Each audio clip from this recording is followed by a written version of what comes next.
What's your name? My name is Jules Retzloff, and I'm with the West Side Tenants Association. One more time. I'm with the West Side Tenants Association. Okay, and tell us what's going on today. So over the past couple months, evictions have been being processed in courts, but people haven't known about it. So right now, nonprofit and HUD landlords, their evictions are being processed, as well as nuisance and safety evictions, or safety hazard evictions are being processed.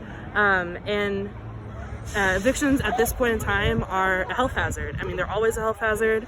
But in the middle of a pandemic, in the middle of raging forest fires, this is an incredibly horrible thing to be happening. And so we're out here as tenants, as neighbors, saying no to evictions at any time, but especially at this time.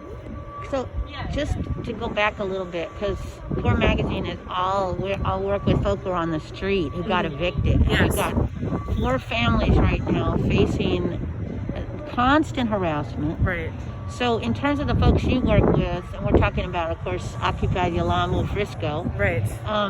So people have been getting notices, or you're saying they've actually got unlawful detainers? They've been receiving unlawful detainers. What? So they're actually, right now, landlords are actually able to file unlawful detainers in the courts, but there's been a hold on court proceedings. How long has that been going on? Since the beginning of COVID. So there's been, landlords have been able to file, but they haven't been able to be processed. So like the sheriff?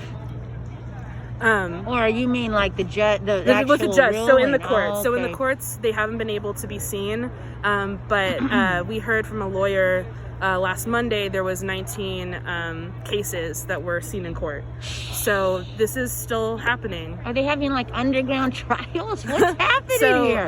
in the courts, it's actually close to the public, so we can't even see how many Right. eviction cases are being seen Right. right now. So it's really hard to, be there with folks and know Right. how many people are actually facing eviction in this moment. And we know what really happens, because then a lot of poor folks just give up. I know Right. that's what we did many times. Right. That part. Just in terms of some of the folks that you've been advocating for, have you been able to mediate between landlords or what I call scam lords, or how has it been looking? I'm newer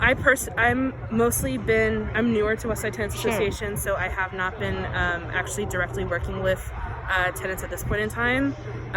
But from my understanding, as soon as we hear about tenants going through these processes, we're right there with them fighting. Sure. So I we're appreciate doing the you. most that we can. I appreciate you. And so today they're going to be speaking at 400 McAllister, because one more time, what's happening today? So West Side Tenants Association, along with other organizations in the city, are going to be speaking at 400 McAllister today to demand an end to evictions and to a stoppage of the evictions currently being processed in courts. Oh, thank you so much. Thank you.